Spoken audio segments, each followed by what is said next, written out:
The rain started as a fine mist somewhere north of Clarksburg, the kind that slicks the road without ever really falling hard. I was running a full load of pine logs south on Route 19, chains cinched tight, trailer groaning every time I took one of the sharper bends.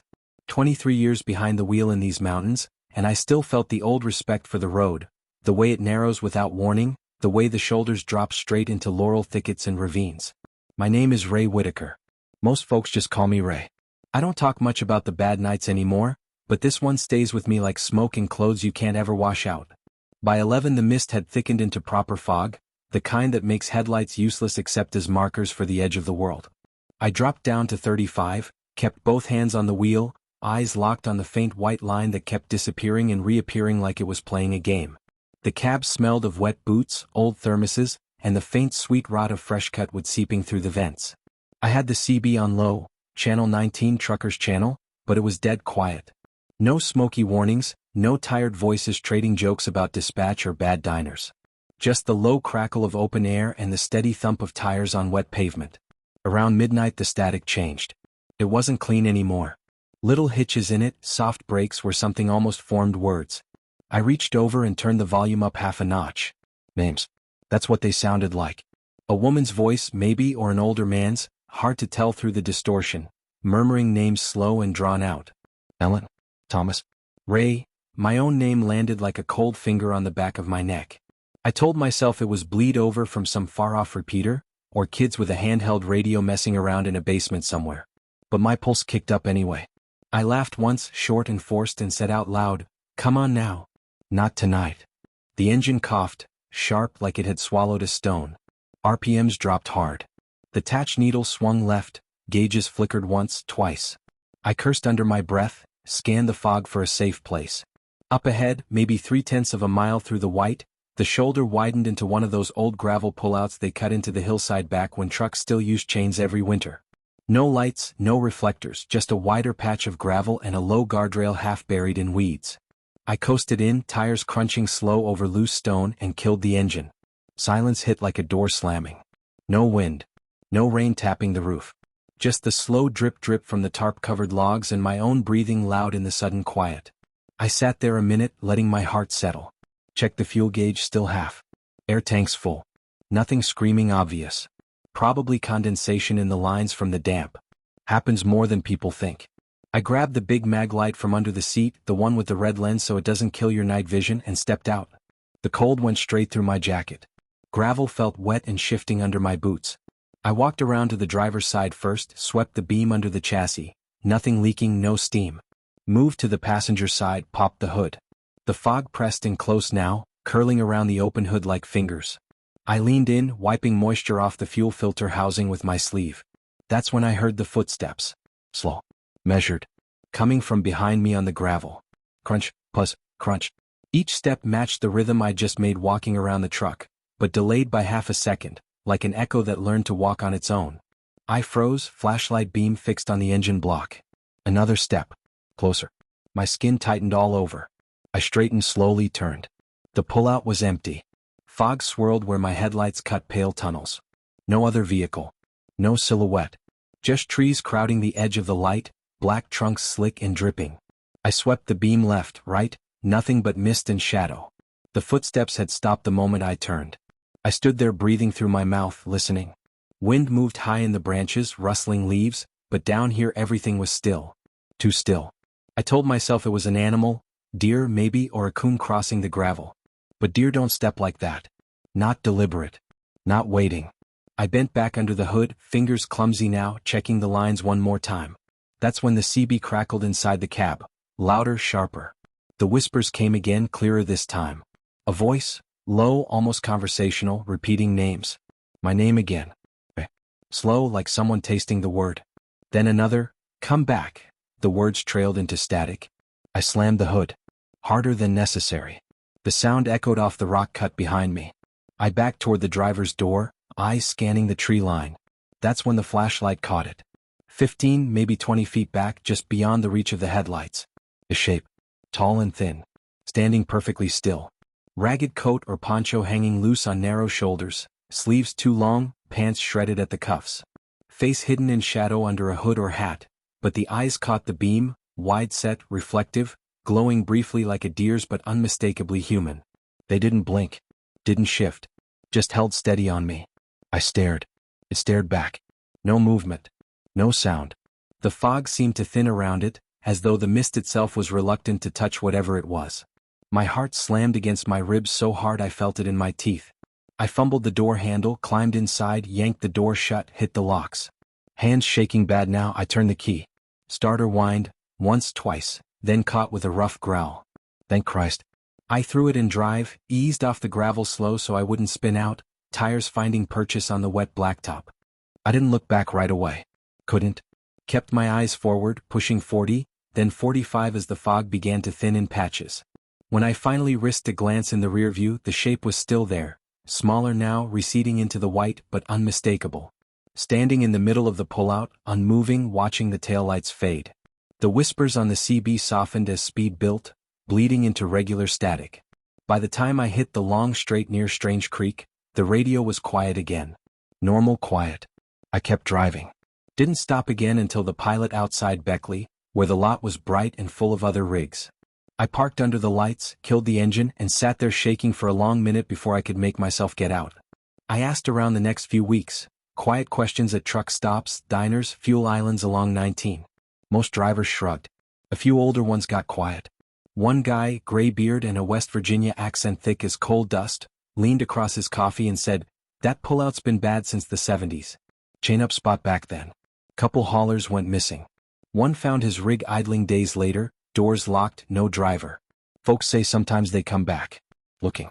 Waiting for company. I still run Route 19. Can't avoid it forever, good loads come through there and bills don't care about bad memories. But I don't stop at pullouts after dark. I keep the CB volume low, almost off. And on nights when the fog rolls thick and the mountains lean close, I catch myself listening. Not for traffic. Not for Smokey. For names. Sometimes I hear them. Faint. Carried on the wind through a cracked window. My name among them. Patient. Not angry. Just waiting. I don't know who they were. I don't know why they know me. But I know they're still out there, in the fog at that same pullout, standing quiet in the headlights of passing trucks. And every once in a while, when the road is empty and the night is still, I wonder how long they'll wait before they step closer. Before the footsteps match mine again. Before the next driver pulls over alone. The haul out of Louisville that night was a straight shot south, freight of auto parts bound for a warehouse just over the Tennessee line. Nothing heavy, nothing that would keep me awake worrying about sway or blowouts. I'd been running hard for 3 days straight, catnapping in truck stops when I could, pushing through because the pay was good and the miles added up quick. The Appalachian highways in that stretch don't give you much company after dark. No billboards, no towns worth the name, just blacktop rolling under the high beams and ridges rising steep on both sides like silent watchers. Moon was new, sky heavy with clouds that promised rain but hadn't delivered yet. The cab smelled of old coffee and the faint diesel tang that never quite leaves no matter how much you air it out.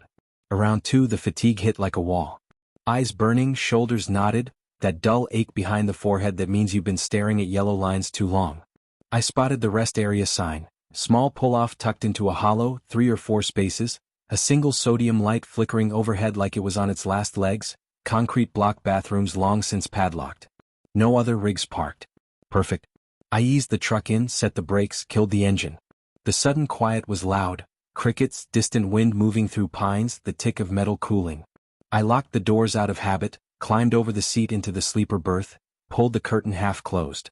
The bunk was narrow, mattress thin, but it felt like heaven after the wheel.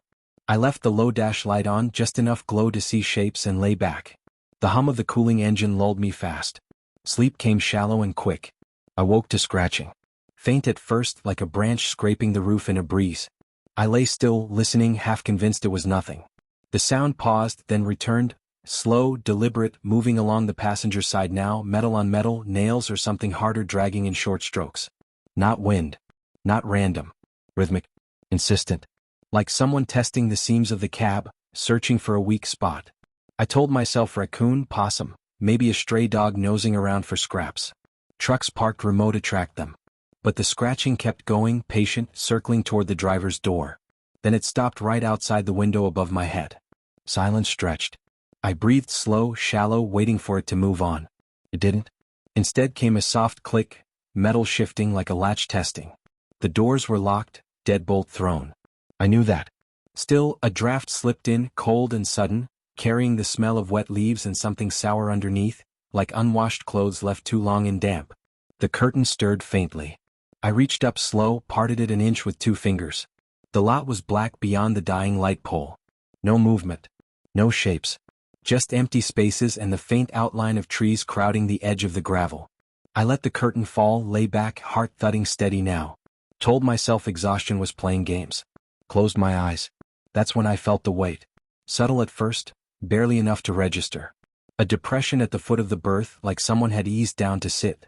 The mattress dipped, springs creaking under the added load. Not much, maybe 70-80 pounds, but enough to make the frame settle differently. I froze. Breath stopped in my chest. The cold draft strengthened, brushing the back of my neck like fingers trailing skin. Then came the breathing. Not mine. Shallow, quick, close. Right there in the berth with me. And out, and out. Not loud, not labored. Just present, steady, the way someone breathes when they're trying not to be heard. I could feel the warmth of it now, radiating from the foot of the bunk, close enough that if I shifted my leg even an inch it would touch whatever was there. My hand moved slow under the pillow, fingers closing around the handle of the folding knife I kept there. The blade was short, sharp, more for utility than defense, but it felt solid in my grip. I didn't open my eyes yet. Just listened. The breathing matched mine almost, same rhythm, same pace, like it was mirroring me on purpose. I eased my weight onto one elbow, slow as I could, knife ready. The mattress shifted again, subtle adjustment as if whatever sat there had leaned forward slightly. Waiting. I snapped the curtain back with my free hand, flashlight in the other, beam cutting harsh white through the dark berth. Empty. Blanket rumpled at the foot, like someone had sat and risen quick. Pillow askew. Air still cold, still thick with that sour smell. But nothing. No one. I swept the light over the small space. Cab forward, storage bins, nothing big enough to hide a person. Doors still locked, windows sealed. No scratches visible on the interior panels. Just the blanket, disturbed. I sat up fast, heart slamming against ribs. Checked the cab proper. Driver's seat empty, passenger seat empty. Doors secure, locks down. No footprints on the floor mats, no condensation from breath on the glass.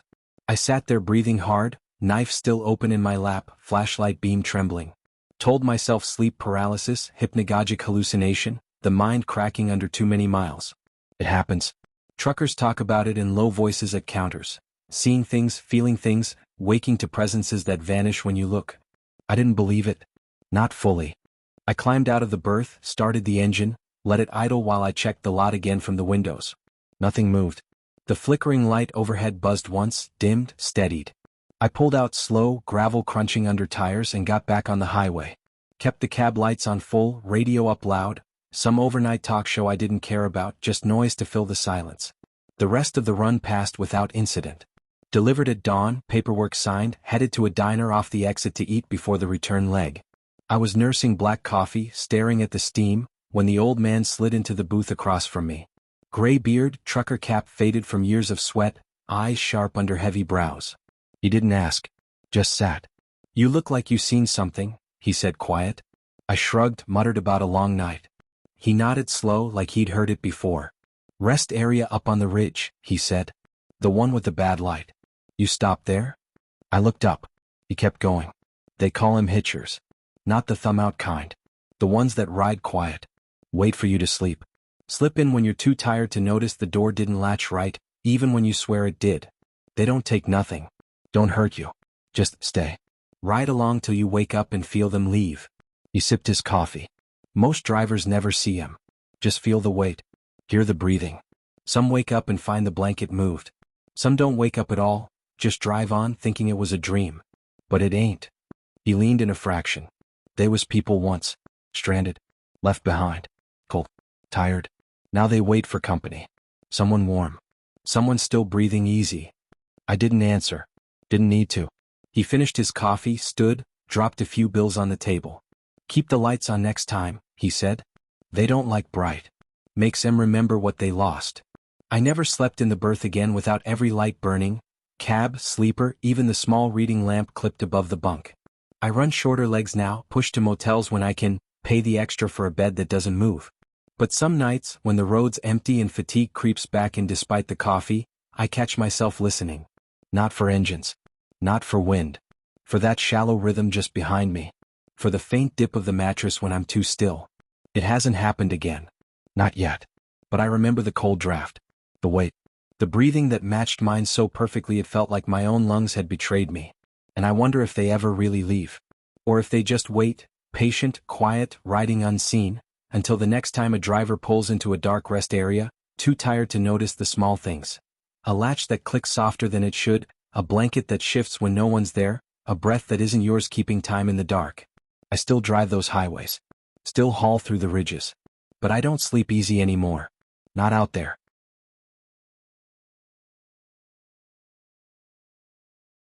The rain started just as I crossed into the Blue Ridge, a steady, soaking downpour that turned the blacktop into a dark mirror. I was running empty back from a drop in Roanoke. Trailer light, no load to worry about shifting, just the hollow rattle of chains and straps inside the box. Highway 81 north through Virginia is usually quiet after midnight, especially in the dead of winter when the tourists are gone and the locals stay off the road. That night it was emptier than usual. No taillights ahead, no headlights coming south. Just me, the hiss of tires on wet asphalt, and the low drone of the engine filling the cab. I kept the speed steady at 65, wipers slapping a slow rhythm. The heater blew warm against my legs, fogging the bottom of the windshield until I cracked the window a half-inch to let some cold air in. That's when I first saw them. 3 sets of taillights, red and steady, maybe a half-mile ahead. They were close together, too close, moving in perfect formation like a military convoy. No reflective tape, no company logos, just plain dark trailers and cabs. I figured they were owner-operators running together, maybe a small fleet. Nothing unusual. I closed the gap slowly. When I got within a quarter mile, I flicked the high beams once, polite signal to let me pass. They didn't move over. Just held the center and left lanes, blocking any clean shot around them. I tapped the horn lightly. No reaction. The formation stayed tight, speed dropping to maybe 45. I eased off the throttle, matched their pace, and reached for the CB. Breaker 19, northbound on 81, 3 rigs up ahead running convoy. Mind letting a fellow hauler by? Static answered. No reply. I tried again, same result. Just the rain drumming on the roof and the faint crackle of an empty channel. I backed off a little farther, figuring they'd speed up or drift right eventually. Instead they slowed more, down to 30 now, creeping along like they were escorting something fragile. The road curved gently left, then right, hugging the contours of the ridge. I glanced in the side mirrors. Behind me, another pair of headlights had appeared. Close. Too close. High beams off, running dark except for the low glow of city lights. Another rig, maybe 2. They matched my speed exactly, staying 50 yards back. Boxed in. I felt the first prickle along my spine. Not fear yet, just that quiet awareness you get when something doesn't add up. I flashed my high beams at the convoy ahead again, longer this time. In the brief glare I saw the cabs clearly for the first time. No silhouettes behind the wheels. Empty seats. Steering wheels turning on their own, slow and smooth like they were being guided by muscle memory. I blinked hard, told myself it was rain on the glass, reflection tricks. But the seats stayed empty. The trucks kept rolling. I keyed the CB once more. Y'all got drivers in there? This is northbound empty, boxed in here. Need some room. Silence. Not even static now, just dead air. The convoy slowed again down to 20. I had no choice but to crawl along behind them. The rear truck stayed glued to my bumper, lights steady, no horn, no flash. I could see the grille in my mirrors. Old International, maybe a 1980s model, paint flaking, no plates visible. The rain sheeted down harder, blurring everything into streaks of red and black. I started breathing shallow. Hands tight on the wheel. The road curved sharper now, guardrail on the right, rock face on the left. No shoulder wide enough to pull over safely. I eased right, tires kissing the rumble strip, testing if they'd let me drift past on the outside. The lead truck immediately drifted right too, blocking me again. The one behind closed the gap until I could read the faded lettering on its hood even through the rain. No name, just rust and shadow. I hit the high beams one last time, long, desperate flash. The light caught the interior of the middle truck's cab. Empty. Not just no driver, empty of everything. No coffee cup in the holder, no jacket on the seat, no personal clutter. Just a clean, dark void where a person should be. The wheel turned left, then right, matching the curve perfectly.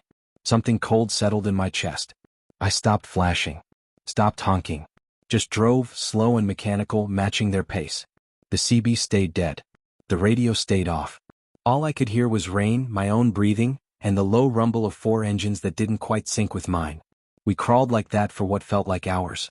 The road climbed, then dropped, following the ridge line. At one point we passed a pull-off, wide gravel shoulder, emergency phones, a sign warning of rockfall. I considered swinging in hard, stopping dead, letting them pass. But as soon as I twitched the wheel, the rear truck accelerated, closing the gap until its bumper was inches from mine. I straightened out fast. They eased back again. Message received. Eventually the formation slowed to a near stop at the crest of a long downgrade. The lead truck drifted left, opening the right lane, just enough. I didn't hesitate. I floored it, tires spinning on wet asphalt, scraping the guardrail as I shot past. Sparks flew, metal screamed against metal.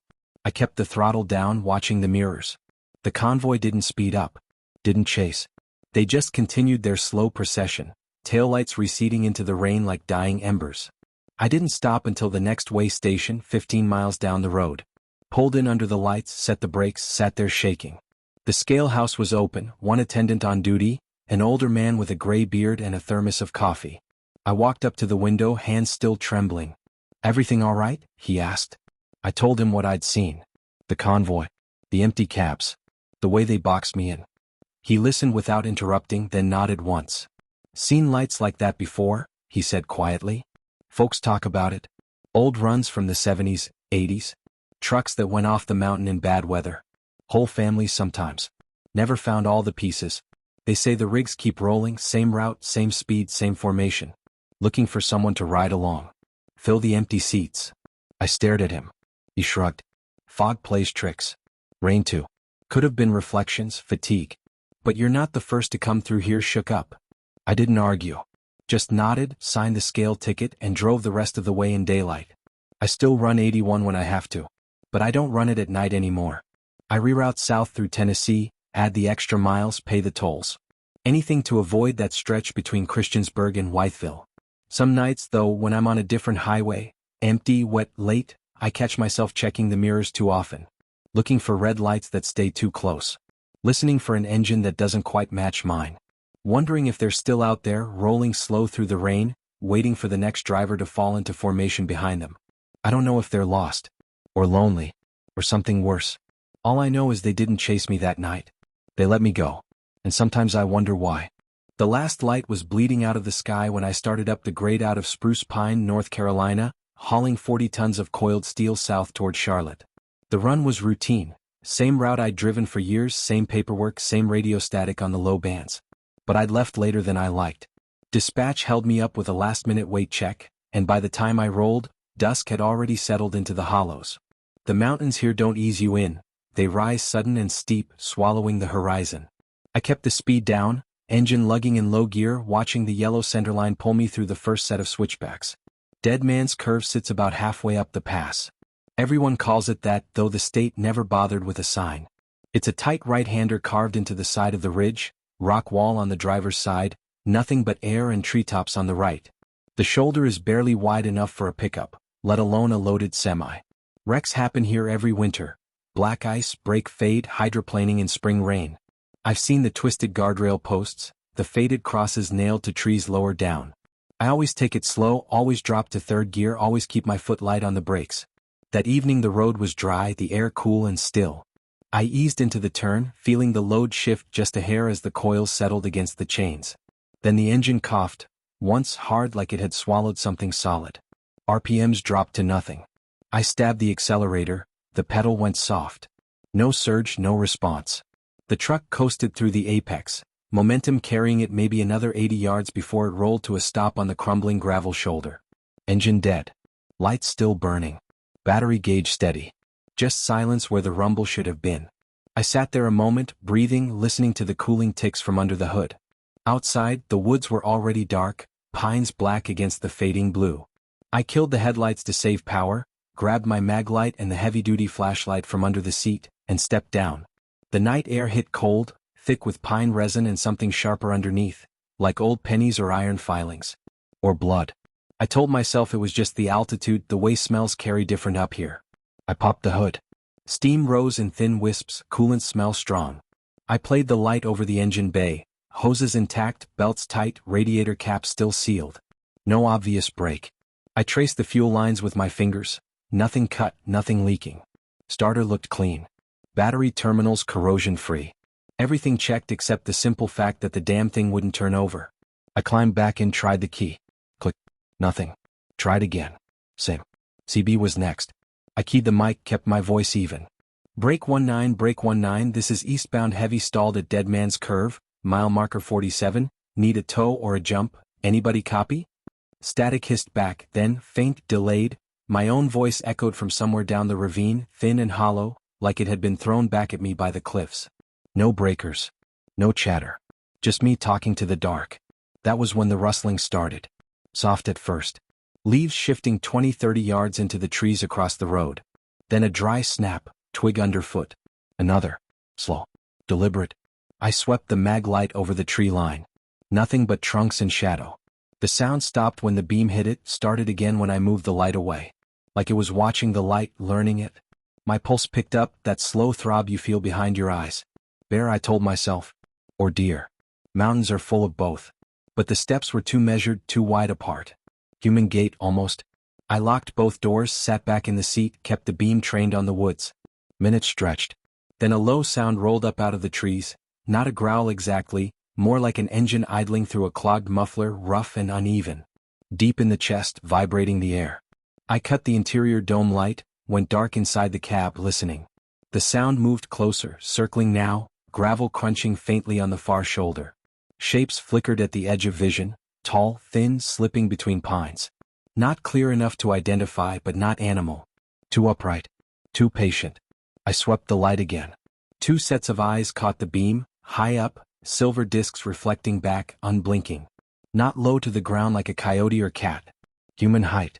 Fixed on the cab. They didn't flinch when the light hit them. Just stared.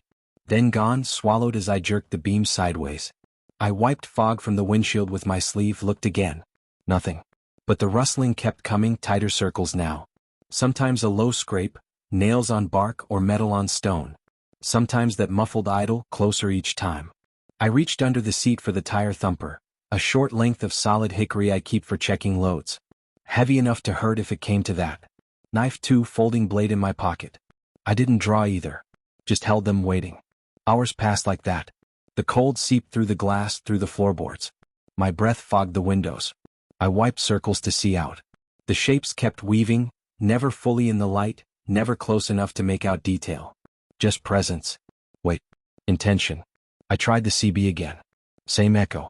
Same nothing. Phone had one bar that flickered and died. No signal up here anyway.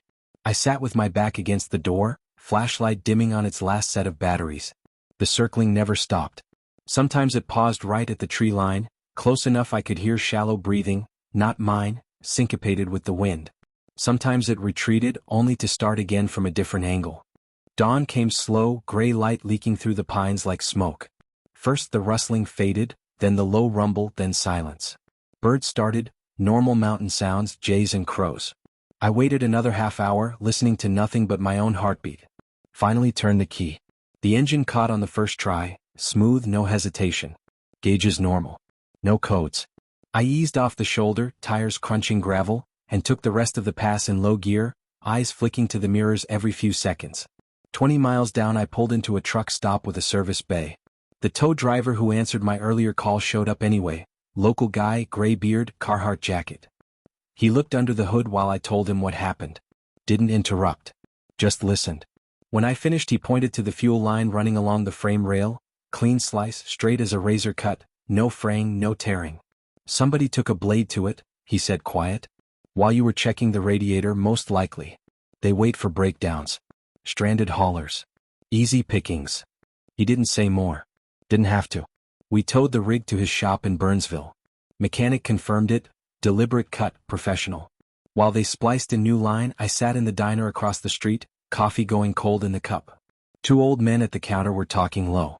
One glanced my way, nodded once. That curve's always taken more than its share.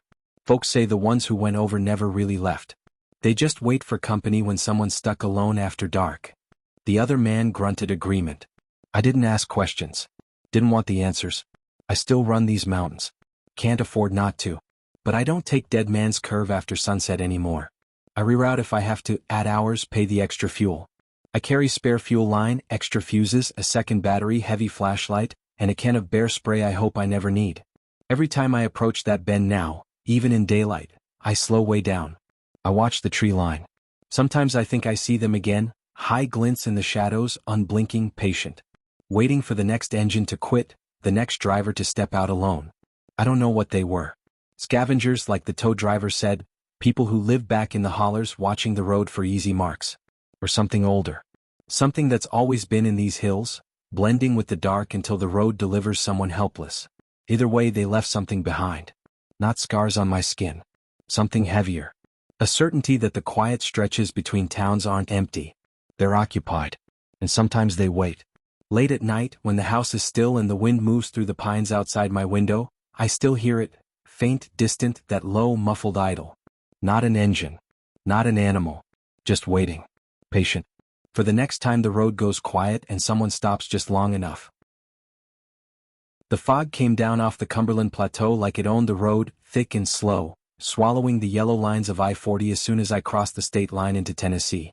It was one of those nights where the wipers do more harm than good, smearing the glass instead of clearing it, and the headlights just bounce back at you in a flat white wall. I was running light, empty trailer headed back to Knoxville after dropping a load of lumber in Nashville, and the clock on the dash read 1:47 a.m. My name's Harlan. I've been pulling doubles and triples through these hills since the late 90s. You learn to read the weather the way some folks read the Bible. Slow, careful, knowing one wrong verse can end you. I had the window cracked an inch, letting the damp air mix with the smell of old coffee and the faint diesel stink that never quite leaves the cab. The radio was off. I'd lost the last clear station somewhere around Crossville. Just the low hum of the engine and the hiss of tires on wet asphalt. That's when I saw him. A lone figure on the shoulder, right where the guardrail ends and the drop-off begins. Coat flapping in the wind that always seems to channel through these cuts in the mountain, thumb out like he'd been waiting forever. But up, head down. Drenched through. No backpack, no bag, just standing there in the beam of my lights like he belonged. Most nights I wouldn't have stopped. You don't pick up hitchers on these stretches. Too many stories, too many empty cabs found later with the doors locked from the inside. But something about the way he stood, shoulders hunched against the rain, made me ease off the brake. Maybe it was the loneliness of the road talking. Maybe I was just tired. I rolled past him slow, then stopped about 20 yards ahead. Brake lights glowing red in the fog. He didn't run. Just walked, steady, unhurried, until he reached the passenger door. Opened it without asking, climbed in, shut it behind him. The cab filled with the smell of wet earth and something older, like leaf mold after a long rain. He sat there dripping, hood still up, hands folded in his lap. No hello. No thank you. Where you headed? I asked, voice sounding too loud in the sudden quiet. He didn't look at me. Just stared straight through the windshield. Up the pass, he said. Voice low, gravelly, like it came from deep in his chest. That was it. No more. I pulled back onto the highway, slow at first, feeling the weight shift in the empty trailer behind me. The fog pressed closer now, headlights carving a narrow tunnel maybe 15 feet ahead. I tried small talk, whether how long he'd been out there, where he was coming from. Nothing. He didn't answer. Didn't even nod. Just sat there, breathing slow and even, water pooling on the floor mat under his boots. After a few miles the silence started to feel wrong. Heavy. I glanced over. Hood still up, but I could see the line of his jaw now, sharp, unshaven. Skin pale under the dash lights. I flicked my eyes to the rearview mirror. His reflection stared straight back at me. Not at the road. At me. Eyes dark, too dark, like the pupils had swallowed the irises. Hollow. I looked away quick, heart kicking up a notch. Long night, I said mostly to myself. No reply. The next exit was still 20 miles off. I turned the heater up, trying to chase the chill that had settled in my bones. The cab felt smaller with him in it. Air thicker. Every time I checked the mirror his eyes were still on me, steady, unblinking. Like he was memorizing something. Around 2:30 the low fuel light came on. I'd been running on fumes since the last pilot. There was a little all-night station up ahead, flickering neon sign half burned out, 2 pumps under a sagging canopy. I pulled in, brakes hissing. Gotta fuel up, I told him. You want anything? Coffee? Something to eat? He didn't move. Just said quiet, I'll wait. I nodded, killed the engine, stepped out into the damp cold. The bell over the door jingled when I went inside. Place smelled like burnt coffee and motor oil. Clerk was a skinny kid, maybe 20, sitting on a stool behind scratched plexiglass, scrolling on his phone. I paid for 20 gallons, asked for the key to the restroom even though I didn't need it, just wanted a minute to breathe. When I came back to the counter I leaned in low. "Hey, you see the guy I came in with?" The kid looked up, confused. "Ain't nobody with you, man." Truck pulled up empty. I felt the floor shift under me. Tall fella. But up. Wet coat. Got in on the shoulder back near the plateau. Kid shook his head slow. "I've been here since 11. Only truck I seen tonight is yours. Came in alone." My mouth went dry. I thanked him, grabbed my change and walked back out fast. Fog had thickened while I was inside.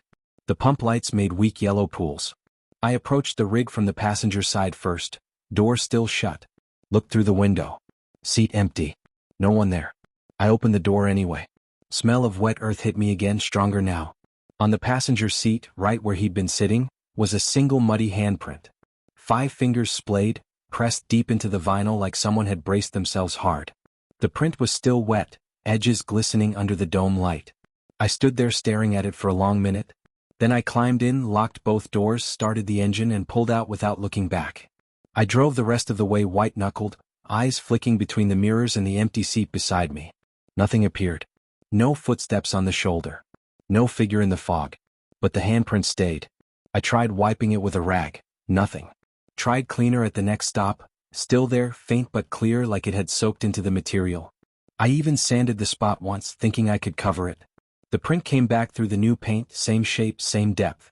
A couple weeks later I was sitting in a booth at the Iron Skillet outside Knoxville, nursing black coffee, when an old hauler slid in across from me. Gray beard, cat hat faded almost white. He'd overheard me talking to another driver about weird rides. He didn't smile when he spoke. "Back in '78, he said, there was a driver out of Johnson City. Name was Ellis. Picked up a hitcher on 41 rainy night. Same stretch you're talking about. Guy rode quiet, same as yours. Ellis stopped for diesel near Monterey. Went inside. Came out, cab empty. But there was a handprint on the seat. Muddy. Wouldn't come off. He kept driving that rig for years. Said he felt watched. Said sometimes late at night he'd smell wet dirt in the cab when the windows were up. One morning they found the truck idling on the shoulder near the same pullout where he'd picked the guy up. Door open. Engine running. No driver. Ellis was gone. Never found him." The old man sipped his coffee. "Some folks say it's the ones who never made it home. They keep trying to catch a ride. Keep trying to finish the trip." I sold the rig 3 months later. Couldn't sit in that seat anymore without feeling the weight of eyes I couldn't see. The handprint was still there the day I signed the papers. Faded but visible if you knew where to look. I drive a smaller truck now, day runs mostly. Stay off the interstate after dark when I can. But every once in a while, when the fog rolls in thick and the road goes quiet, I catch myself glancing at the passenger seat.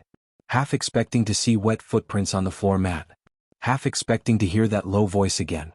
Up the pass. I don't know who he was. I don't know where he went. But I know he wasn't finished riding.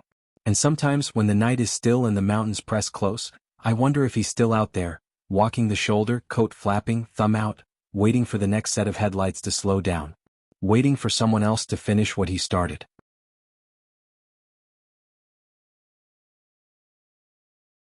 The rain had started somewhere back near Corbin, a light mist at first that turned the blacktop slick and reflective under the headlights.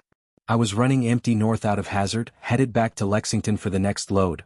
Nothing urgent, just miles to eat up before the dispatcher called with something better.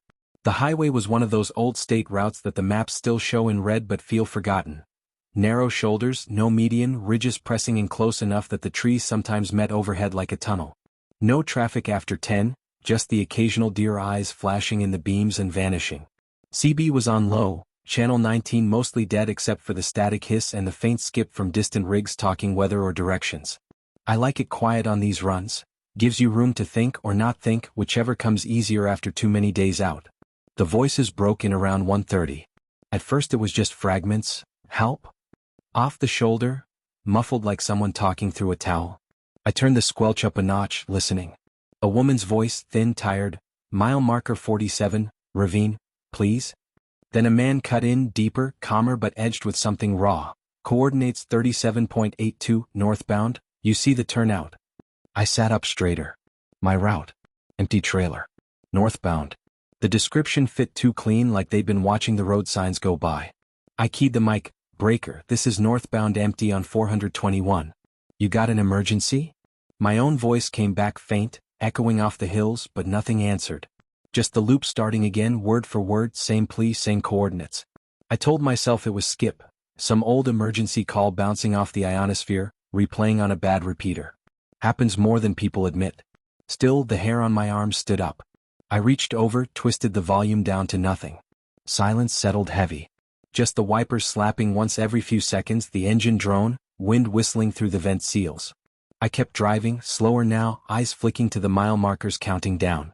45. 46. 47 came up on the right, a small white post half buried in weeds. The turnout was there too, gravel widening into a pull-off, overgrown with sumac and blackberry canes, the kind of place you stop only if you have to. I didn't plan to stop. But the CB crackled again, softer, almost intimate. You're close. Just pull in, we need help. Not pleading anymore. Inviting. Like they'd expected me all along. My foot eased off the gas without thinking. The truck coasted to the shoulder, tires crunching gravel. I killed the headlights, left the parking lights on dim. Sat there breathing, listening. No voices now. Just wind moving through the trees, low and steady, carrying the smell of wet pine and leaf mold in through the vents. I should have driven on. But something pulled, curiosity, or maybe that part of you that can't leave a loose end when you're alone on a dark road. I grabbed the lantern, the old Coleman that burns clean and bright, checked the fuel, stepped down. The air was colder in the hollow, heavier. Gravel shifted under my boots as I walked the edge of the turnout. Tire tracks led off the pavement, old, faded, but not washed out by rain. They dropped down a faint two-track into the brush. The voices had mentioned a ravine. I followed. The path sloped quick. Branches snagged my jacket, roots caught my laces. The lantern threw a yellow circle ahead, shadows stretching long behind me. 50 yards in, the ground fell away sharper. I heard water below, slow, trickling over stones. Then the glint, chrome bumper low in the dark, half buried in vines. An old International, maybe late 70s, cab tilted forward, grill smashed into a stand of young poplars like it had launched off the edge and landed hard. Rust had eaten the doors to lace, paint peeled in long curls. Vines grew through the broken windshield, green tendrils wrapped around the steering wheel like they'd been there decades. I stood at the lip of the drop, lantern raised. No plates left. No cargo box, just the bare frame of a day cab, twisted metal and shattered glass. The driver's door hung open, hinges frozen. Inside, the dash was still there, analog gauges fogged with age, CB mic dangling by its coiled cord. Leaves had drifted in, piled on the seat. No bloodstains visible, no obvious signs of violence. Just abandonment. Decay. I leaned closer. The smell hit. Mold, rust, and underneath it something faint and human like old sweat soaked into fabric years ago. Then the voices returned. Not from my truck. From the wreck. Clearer now, almost close enough to feel breath on my ear. You found us? A woman's voice, soft. Then the man, stay, it's cold. A younger voice joined, maybe a boy. Help? They overlapped, calm, patient, like people who'd waited so long the urgency had worn smooth. The mic swayed gently on its cord, though no wind reached inside the cab. I backed up one step. The lantern light trembled in my hand. I turned and started uphill. Branches clawed. Roots tripped. Behind me the voices followed, quieter but persistent, carried on the wind like whispers in a hallway. I reached the road gasping, scrambled into the cab, slammed the door. Key in. Turn. Click. Nothing. Starter spun but wouldn't catch. Battery gauge showed full, but the lights dimmed when I tried again, like every volt was being siphoned off the moment I asked for it. I tried a third time. Dead. I locked the doors again, killed the parking lights, sat in the dark. Heart loud in my ears. Outside, footsteps started, slow, careful, circling the truck. Not heavy boots. Lighter. Bare feet or worn soles on gravel. They paused at the driver's door, then moved around to the passenger side. A soft scrape along the metal, fingernails? A palm sliding slow?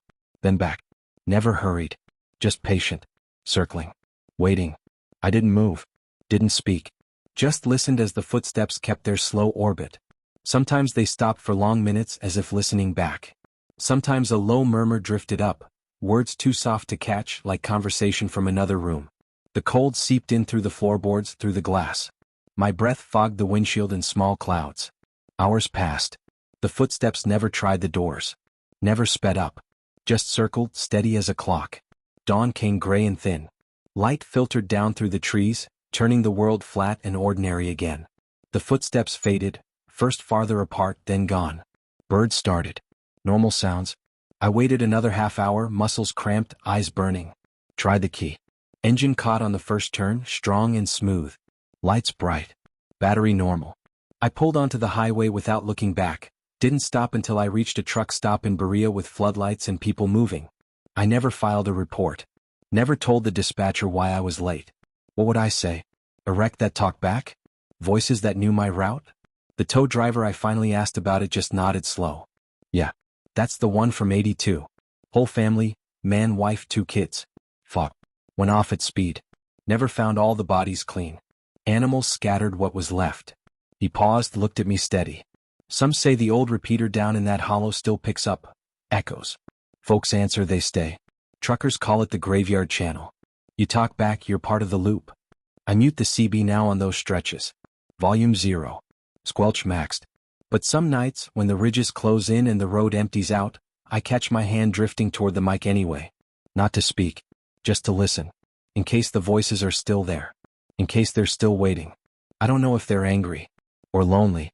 Or just caught, replaying the last moment they reached out before everything went quiet. All I know is they remembered my truck. They knew I was coming north empty on 421. And sometimes, in the dead hours when fatigue pulls hard and the static rises, I wonder if they're still listening for the next rig to roll by slow. Still whispering coordinates. Still inviting someone to pull in, to come down the path to find them. I still drive those roads.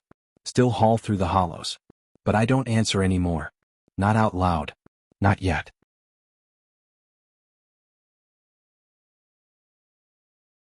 The fog came down sudden and thick that night, the kind that rolls off the ridges in Pennsylvania like cold smoke from a hidden fire. I was hauling a reefer load of produce north on one of those elevated stretches of I-80 long concrete overpasses bridging deep valleys, the kind where you can feel the wind push the trailer sideways even on calm nights. It was just past midnight in early November, air temperature dropping fast, and the road surface was already slick with condensation. My high beams hit the fog and bounced straight back, turning everything ahead into a flat white wall. I dropped to low beams, slowed to 40, kept both hands on the wheel.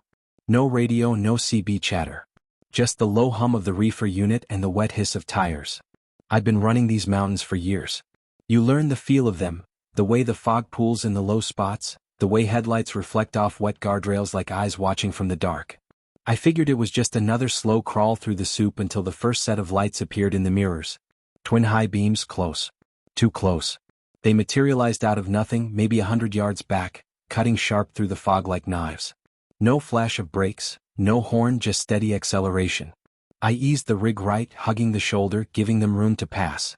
They matched me exactly, same speed, same lane drift. The glare filled the cab, bright enough to bleach the dashboard white. I squinted, adjusted the mirror angle. Couldn't make out the grille, the make, nothing but those twin beams locked on my tail. I tapped the brakes lightly, courtesy flash. No response. They stayed glued, closing the gap until the light was painful. I accelerated, pushing the speed up to 55, then 60.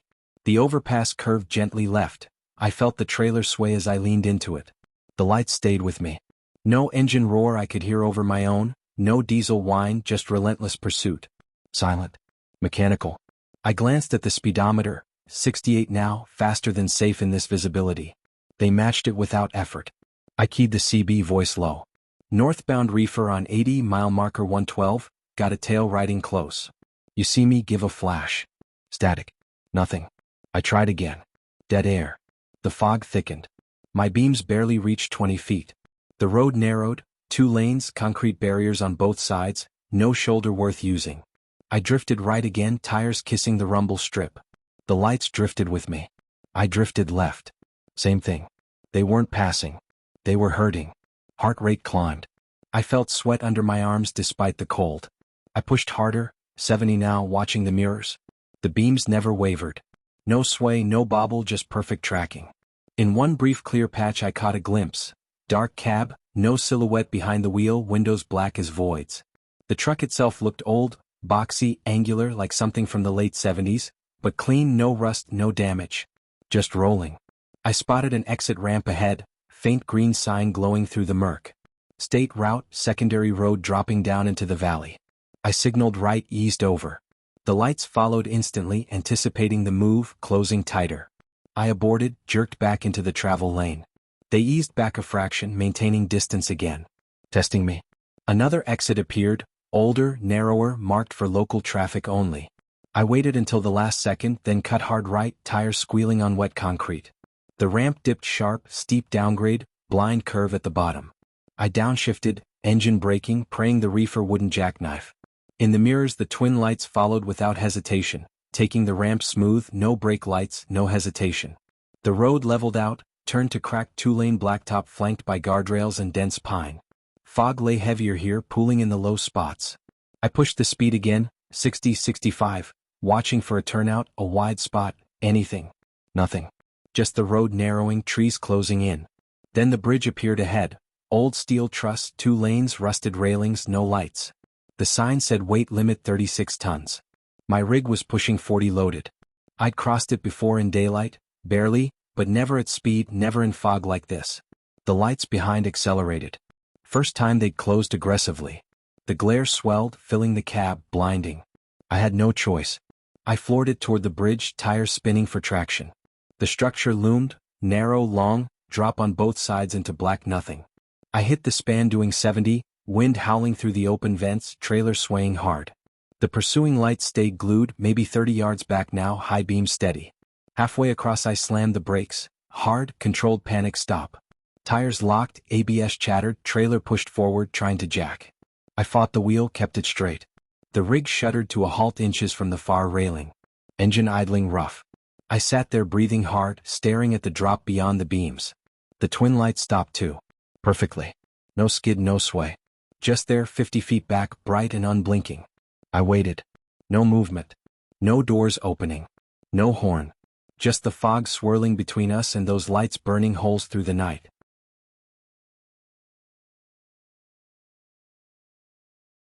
Minutes passed. My hands shook on the wheel. I reached for the flashlight, stepped out slow, boots on wet steel, wind whipping my jacket. The bridge creaked under weight. I walked back toward the lights, beam shaking in my hand. As I got closer the fog seemed to part just enough. I saw the truck clearly for the first time. Dark paint, no markings, no plates, windows tinted solid black. No heat shimmer from the grill. No exhaust. Nothing. I stopped 10 feet away. Raised the light to the windshield. Empty cab. Seat vacant. Steering wheel straight. No keys in the ignition. No one. I backed up fast, boots slipping on the damp metal. Climbed into my rig, slammed the door, locked it. Turned the key. Engine caught. I eased forward, crossed the rest of the bridge slow, tires crunching over rusted expansion joints. At the far end I pulled onto the shoulder, killed the lights, waited. No twin beams followed. No sound but wind and my own breathing. After 10 minutes I got out again, walked back to the bridge approach. Shone the light down the span. Nothing. Empty. No tracks in the thin layer of grit on the deck, no tire marks, no heat rising from asphalt. Just fog and silence. I drove the rest of the night with the CB muted, high beams off when I could, sticking to well-lit stretches. Made the drop at dawn, unloaded shaking, told no one. Later, at a truck stop near Clearfield, an old-timer nursing coffee overheard me muttering to another driver. He leaned over. "Phantom chasers," he said quiet. "Seen 'em on that stretch since the 70s. Used to be real pursuits, speeders, drunks, cops chasing runners off the overpasses. Some didn't make the turns. Trucks went over the side. Families. Whole loads lost. They say the echoes keep running the route. Looking for someone to finish the chase with." He sipped his coffee. "They don't hurt you. They just want company. Let you go when they're done." I nodded, said nothing. Paid my tab and left. I still run Pennsylvania when the dispatch calls for it. But I don't run those overpasses after dark anymore. I reroute south, add hours, burn extra fuel. Anything to stay off that stretch when the fog comes down. Some nights, though, when I'm on a different highway, long, empty, fog settling in, I catch myself checking the mirrors too often. Looking for twin lights that appear without warning. Listening for an engine I can't quite hear. Wondering if they're still out there, rolling silent through the mist, waiting for the next driver to drift into their path. They let me go that night. I don't know why. I just know they're patient. And the fog always comes back. The stars were sharp and cold that night when I left the yard outside Atlanta, just past 1 in the morning. October had turned mean early that year. Days still warm enough to sweat through your shirt, but nights dropping fast once you cleared the city lights and hit the backroads north toward the Georgia-Tennessee line. My load was straightforward. A sealed dry van full of industrial crates, machine parts bound for a warehouse in Chattanooga. Paperwork clean, seals intact, no overweight flags. I'd pulled that same route dozens of times. Nothing special about it except how quiet the road got after you left I-75 and took the state highways that wound through the ridges and hollows. The first hour passed easy. Radio low, some classic country station fading in and out with the hills. I kept the speed steady at 60, watching the white lines disappear under the hood. Around the time the first clouds started blotting the stars, I felt it, a low groan from the trailer. Not the usual metallic creak of load settling on a curve.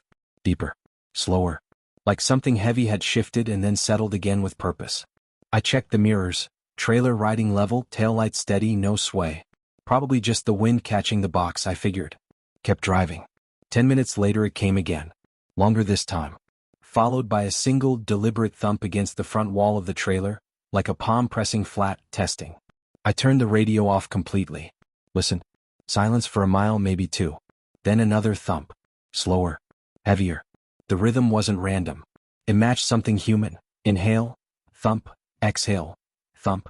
I told myself it was imagination, fatigue playing tricks after a long week.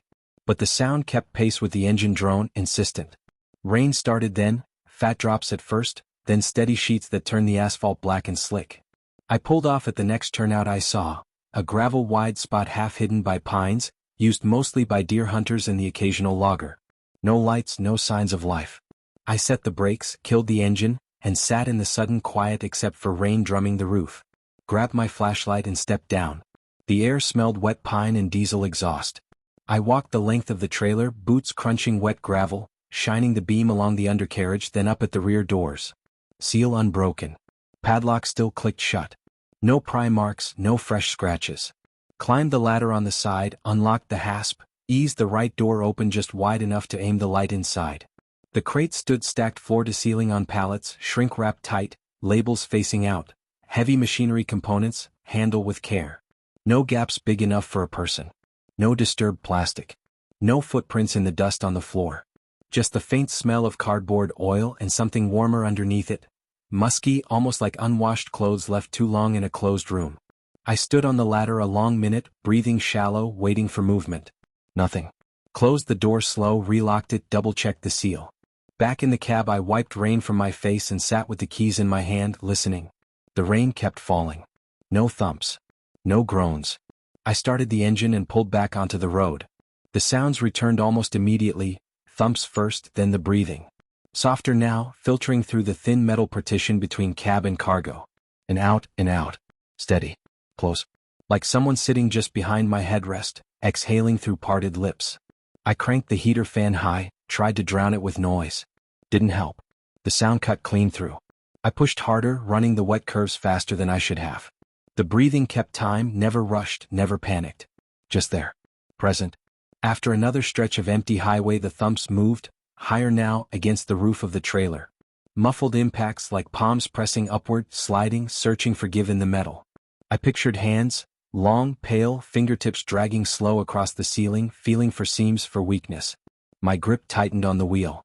I talked to it once, voice low, not looking in the mirror. I don't know how you got in there, I said, but this ain't your ride. You need to stay put till Chattanooga. No answer. Just the next slow inhale, deeper this time, rattling faintly at the end like lungs thick with something wet. The rain hammered harder. Visibility dropped to yards. I couldn't stop again. Not out here, not with the road deserted and the pines crowding right up to the white line. The breathing changed again around 3 a.m., shallower, quicker, excited almost. Like anticipation. The thumps became scrapes, nails or knuckles dragging across the interior walls, slow circles. I kept my eyes forward, jaw locked, telling myself rats or a stray dog sealed in at the shipper, or even a bad bearing making the box resonate. Anything but the truth pressing against the back of my skull. The delivery yard finally appeared through the rain, chain link fence, sodium lights buzzing yellow, security shack empty at that hour. I rolled through the gate, back to the assigned dock with shaking hands, set the brakes, killed the engine. Silence hit like a weight. No breathing. No thumps. Just rain and the low hum of the yard lights. The night crew showed up slow, forklifts whining, men in rain gear moving crates one pallet at a time. I stood off to the side, arms folded, watching every box hit the concrete. Nothing shifted inside them. No sound. No smell out of place. Just clean, dry parts wrapped in plastic. The foreman signed the papers, gave me a nod. "Good run?" he asked. I muttered something about the weather and looked away. One of the older dock workers lingered after the others moved on. Gray hair under his hood, limp in his left leg. He studied my trailer a long moment, then looked at me. "You hear anything tonight?" he asked, voice quiet under the rain. I didn't answer right away. Just stared at the empty box. He nodded like he'd heard the silence before. "We call 'em live loads around here. Ride quiet most of the time. Wait till you're alone on a long stretch. Then they want out." He didn't smile. Didn't elaborate. Just turned and limped back toward the warehouse doors. I drove the empty trailer straight to a lot outside Ringgold that morning. Found a buyer who paid cash, no questions, no title transfer hassle. I've never hooked to that van again. Switched to flatbeds and step decks. Open air, nothing to hide inside. But some nights, when the house is quiet and the wind moves through the trees outside, I hear it again. That slow, wet rasp. Not in the walls. Not in the room. Somewhere deeper. Patient. Waiting. I still don't know what it was. Something that slipped in at a loading dock when no one was looking. Something that waited years in the dark of a trailer for the right driver, the right night, the right stretch of empty road. Something that rode with me all the way to daylight and then vanished like it had never been there at all. Except it had. And whatever it left behind isn't gone. It's still listening. Still breathing. Still waiting for the next sealed load, the next long-haul driver who stops too long in the wrong place, the next time the road goes quiet and the dark decides it wants company. I don't sleep much anymore. Not really. I just wait for the sound to come back. Because I know it will. It always does.